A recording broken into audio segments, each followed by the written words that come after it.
Oke, selamat datang kembali. Kali ini kita akan membahas satu momen yang sangat penting di panggung geopolitik dunia.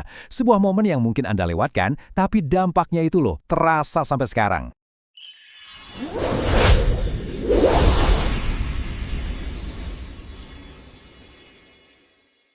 Kita langsung ke intinya aja ya. Coba bayangkan deh, Amerika Serikat sebagai negara adidaya lagi butuh banget bantuan militer dari sekutu-sekutu terdekatnya untuk menghadapi Iran. Tapi apa jawaban yang mereka dapat?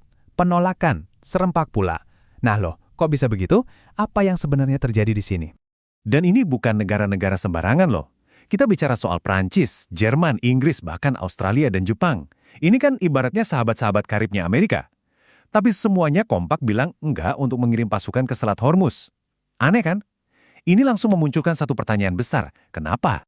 Untuk menjawab pertanyaan tadi, kita harus bedah dulu bagian pertamanya, yaitu soal penolakan itu sendiri. Karena untuk mengerti keputusan yang bisa dibilang gila ini, kita harus lihat dasarnya, fondasi dari semua aliansi, yaitu kepercayaan. Nah, lihat perbandingannya. Di satu sisi ada aliansi model lama yang dibangun di atas kepercayaan dan nilai-nilai yang sama, solid. Tapi di sisi lain, para ahli bilang, di bawah kepemimpinan Trump semuanya berubah. Hubungannya jadi transaksional banget, susah ditebak. Udah bukan lagi soal kita partner, tapi lebih ke gua dapat apa nih?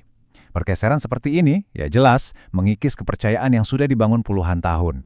Dan sentimen di Eropa itu, wah jelas banget. Mereka bilang terang-terangan, ini bukan perang kami. Titik. Para pemimpin di sana ogah banget menanggung biaya militer atau bahkan korban jiwa.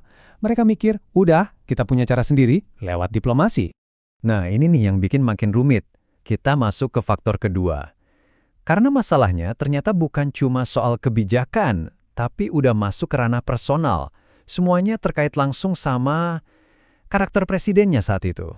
Jadi, para sekutu ini melihat ada polanya. Pola yang bikin mereka khawatir. Coba deh, tiba-tiba keluar dari kesepakatan nuklir Iran. Padahal sekutu lain masih komit. Terus, seringkali mengancam sana-sini untuk diplomasi. Lama-lama, mereka sampai pada satu kesimpulan. Wah, pemimpin kayak gini nggak bisa dipegang omongannya pas krisis. Udah, nggak mungkin bisa dipercaya lagi. Oke, jadi di saat aliansi Amerika lagi goyang, Iran ngapain? Mereka nggak cuma nonton dong, mereka lihat ini sebagai peluang emas. Di tengah keraguan para sekutu AS, Iran justru mulai bergerak dengan cara yang beda banget. Mereka melancarkan apa yang disebut perang asimetris. Perang asimetris itu apa sih? Gampangnya gini, ini strategi si underdog. Iran tahu betul kalau adu jotos langsung lawan Amerika atau Israel, ya pasti kalah. Jadi mereka nggak mengincar kemenangan KO. Tujuan mereka simple, bertahan. Bikin lawannya capek, frustrasi, sampai akhirnya kehabisan napas. Nah, di saat itulah mereka menang. Strateginya itu cerdik, tapi juga brutal. Gini cara mainnya. Pertama, ulur waktu perangnya. Kedua, pakai senjata murah kayak drone buat mancing-mancing. Nah, ini yang gila. Mereka maksa lawannya pakai rudal jutaan dolar cuma buat nembak jatuh drone yang harganya mungkin cuma beberapa ribu dolar. Kebayangkan, tujuannya kuras dompet dan mental lawan sampai mereka nyerah sendiri. Dan berhasil nggak strategi itu? Oh, berhasil banget. Lihat aja angka ini, 800 juta dolar. Itu dana darurat yang harus Israel gelontorkan cuma buat beli lagi stok rudal penangkal mereka. Ini bukti nyata betapa mahal ongkos bertahan dari serangan murahan. Secara ekonomi, Iran udah menang telak di sini. Tapi tunggu dulu, serangan drone sama rudal tadi itu baru pemanasan. Pertarungan sebenarnya yang paling besar dampaknya dan bisa mengubah peta kekuatan dunia itu nggak pakai senjata. Pertarungannya terjadi di medan perang ekonomi. Dan di medan perang ini, senjata andalan Iran itu ya Selat Hormuz. Coba deh bayangkan, 20% minyak dunia itu lewat jalur sempit ini setiap hari. Jadi kalau Iran bisa mengunci selat ini, wah, itu daya tawar mereka jadi kuat banget. Nah, untuk mengerti langkah Iran berikutnya yang jenius banget, kita harus kenal dulu sama yang namanya petrodolar. Selama lebih dari setengah abad, sistem ini, di mana semua minyak diperdagangkan pakai dolar AS, jadi tulang punggung kekuatan ekonomi Amerika. Dan ya, inilah yang diincar Iran. Jadi selama puluhan tahun, aturannya itu simple dan nggak bisa diganggu-gugat. Mau beli minyak dimanapun, wajib pakai dolar AS. Aturan ini memberikan Amerika kontrol ekonomi yang luar biasa besar. Ya, sampai saat itu. Terus, Iran melakukan sesuatu yang benar-benar di luar dugaan. Mereka buka lagi selatnya, kapal-kapal tanker boleh lewat. Tapi, ada syaratnya. bayarnya harus pakai yuan Tiongkok. Ini bukan sekadar transaksi biasa. Ini tamparan keras, tantangan langsung ke sistem petrodolar yang udah berkuasa begitu lama.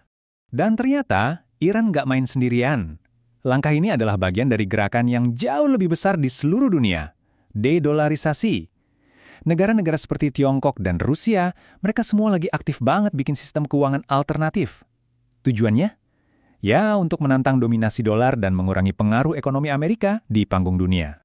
Jadi, kalau kita tarik benang merahnya, apa artinya semua ini? Mulai dari sekutu yang bilang tidak, perang asimetris Iran, sampai serangan ke petrodolar. Jelas, ini bukan lagi cuma soal konflik di Timur Tengah. Ini semua adalah tanda-tanda dari pergeseran kekuatan global yang jauh lebih besar. Intinya begini, kepercayaan dalam aliansi tradisional Amerika itu sudah terkikis. Terus, sekarang kita lihat kalau perang ekonomi itu sama pentingnya dengan perang militer, di mana mata uang bisa jadi senjata. Dan yang terakhir, sekutu-sekutu lama Amerika sekarang sudah lebih berani untuk menentukan nasib mereka sendiri, nggak cuma ikut-ikutan lagi. Dan semua ini, pada akhirnya, meninggalkan kita dengan satu pertanyaan besar, pertanyaan yang sangat mendasar. Kalau aliansi-aliansi lama yang sudah menopang dunia puluhan tahun ini mulai retak, tatanan dunia yang baru nanti bakal seperti apa?